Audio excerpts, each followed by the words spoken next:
Halo semua, ini adalah Key Performance Indicator di Departemen Gudang yang saya buat di Google Sheet. Nah, template ini tampilan resume-nya seperti ini, di mana dia sudah memberikan informasi yang dibutuhkan, mulai dari departemennya apa, kemudian di bulan apa KPI-nya, di tahun berapa, dan beberapa poin-poin dari KPI tersebut. Ini adalah tampilannya. Untuk mengganti-ganti dari bulan nanti, di sini ada sebuah menu dropdown, di mana ini sudah saya buatkan dari bulan Januari hingga Desember. Apabila diganti dropdown tersebut dari bulan Januari dan sebagainya, maka akan berubah secara otomatis berdasarkan bulannya. Untuk departemen ini juga bisa macam-macam, tetapi dalam hal ini saya akan fokus ke gudang saja. Ini bisa menjadi referensi teman-teman dalam menentukan sebuah KPI. Nah, ini ada 6 poin yang perlu saya sampaikan, terutama di bagian Key Performance Indicator di Departemen Gudang. Yang pertama, saya akan membahas terkait dengan akurasi stok, di mana-mana bahwa setiap kali ada gudang, pasti yang ditargetkan sebagai KPI-nya adalah akurasi stok. Di sini dia mau mengukur tingkat akurasi stok antara fisik dengan data itu berapa persen. Rata-rata untuk secara umum ya, untuk manufaktur itu targetnya di angka 98. Apabila dia sudah bisa menyentuh di angka 99%, itu sudah lumayan bagus ya itu. Karena rata-ratanya itu untuk tingkat selisihnya kurang lebih 1-2%. Nah, gimana cara ngitungnya? Di sini ada caranya, rumusnya yaitu jumlah item yang sesuai dibagi dengan total item dicek dikalikan 100%. Semisal ada 1000 item yang harus dicek. Nah, dari 1000 item nanti berapa yang memiliki kesesuaian data antara fisik dengan lapangannya ataupun fisik dengan datanya, itu berapa persen, kemudian dibagi dengan total itemnya, di mana total itemnya tersebut adalah 1000. Saya ambil contoh untuk targetnya itu di angka 98, kemudian realisasinya di angka 99. Dan di sampingnya juga ada sebuah target status ya, di mana status ini menjelaskan bahwa terhadap realisasi ini apakah dia sudah memenuhi dari target yang sudah ditentukan.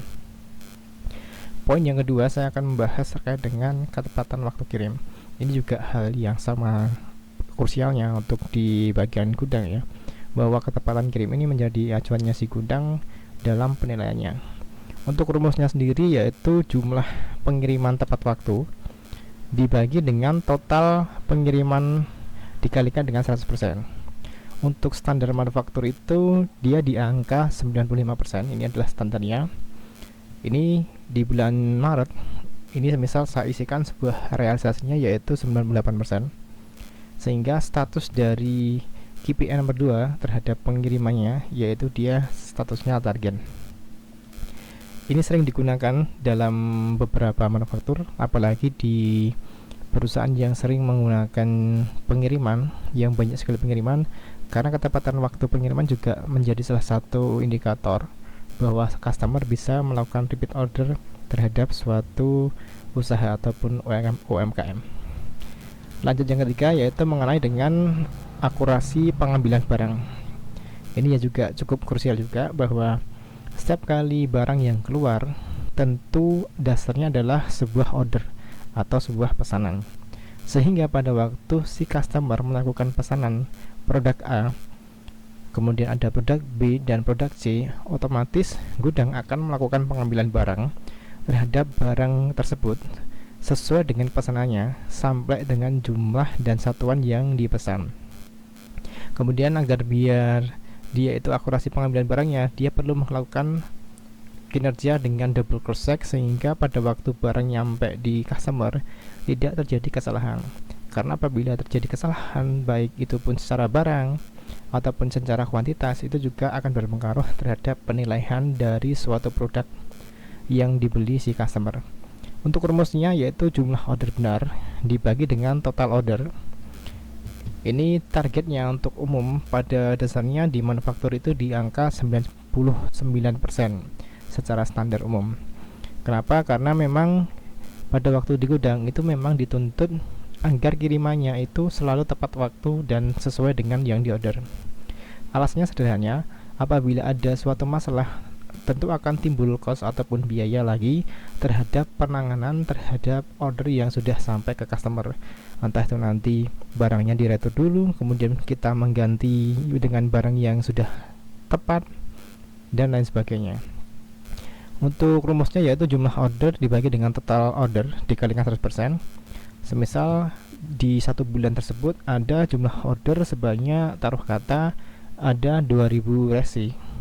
Dari 2000 resi nanti dibagi dengan total orderannya, yaitu sebanyak 2000 juga, yang artinya dia secara 100% selama satu bulan itu secara pengiriman tidak ada pengambilan yang salah, sehingga pengirimannya tepat sasaran sampai ke user dengan barang yang tepat, jumlah yang tepat, dan satuan yang tepat juga.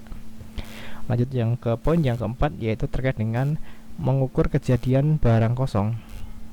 Ini juga cukup penting di bagian gudang, sehingga kita bisa memantau nih untuk mengukur kejadian barang kosong di gudang itu seperti apa. Karena apabila ada sebuah order, sebenarnya ini saling berkesinambungan. Untuk yang di poin 3 dan poin 4, di mana jumlah order itu akan melakukan timbal balik terhadap barang yang ada. Jadi bagaimana gudang itu selalu tersedia dengan barang yang dipesan. Ada beberapa cara, tetapi akan saya bahas di video lain waktu. Yang saya bahas kali ini adalah terkait dengan jumlah kejadian kosong, yang artinya ini secara rumus dia adalah jumlah kejadian kosong dibagi dengan total permintaan barang dikali dengan 100%. Semisal ada permintaan barang terhadap ke gudang dalam satu bulan itu ada 1000 permintaan, di mana 1000 permintaan itu harus segera dipenuhi terhadap barang yang diinginkan. Apabila stok di gudang itu kosong dan tidak memenuhi dari permintaan, maka akan timbul masalah juga di bagian departemen yang lain. Apabila saya sambungkan dengan customer, otomatis orderannya juga ke pending atau bisa jadi dibatalkan. Apabila barang yang diminta itu untuk kebutuhan produksi, otomatis juga produk yang akan dihasilkan juga akan ke pending juga, menunggu dari bahan ataupun barangnya itu ready dulu baru bisa diproduksi. Untuk standarnya itu kurang lebih di angka dia harus di bawah 0,5%.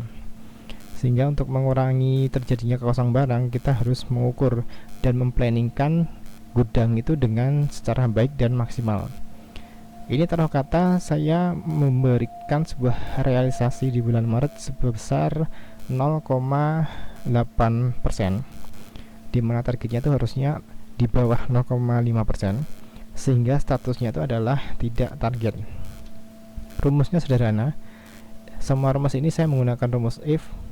Apabila dia kurang dari 0,5% maka dia target, tetapi jika tidak kurang maka dia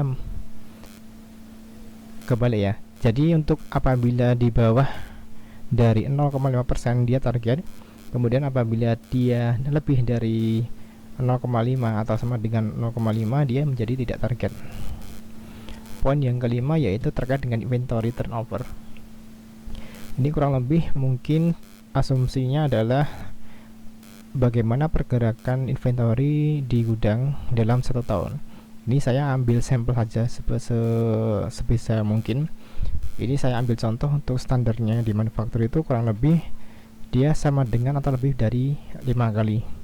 Yang artinya dalam setahun, semisal dalam satu tahun itu pergerakan barang itu terjadi sebanyak 5 kali. Kurang lebih rata-rata untuk di manufaktur atau umum itu kurang lebih di angka 5 sampai 10 kurang lebih.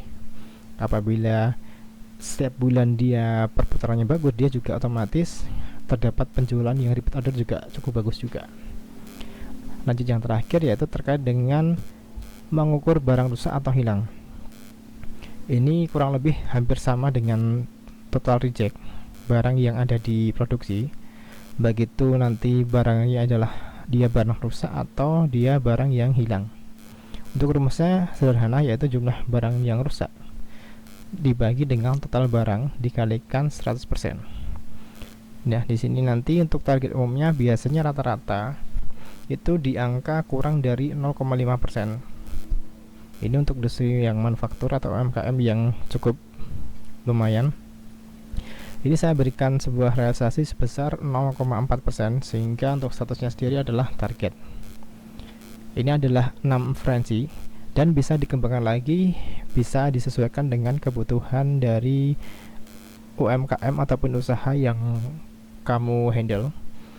Untuk data-datanya ini saya kasihkan di sini KPI Gudang, di mana adalah raw data terhadap dari resume yang sudah ada di sini tadi. Ini adalah main datanya. Ini sudah saya buatkan dari bulan Januari, Februari hingga di bulan Desember, sehingga tinggal mengisikan saja sesuai dengan bulan yang dilaporkan. Dari sini nanti akan dipindahkan ke semuanya ke data KPI, kemudian akan ditampilkan secara resume di KPI ini. Nah, bagi teman-teman yang mau belajar terhadap cara membuat KPI, nanti bisa email ke di kolom deskripsi, nanti saya berikan secara gratis apabila membutuhkan KPI di bagian departemen gudang. Itu saja dari saya. Jangan lupa like dan subscribe channel video saya. Terima kasih, sampai jumpa di video selanjutnya.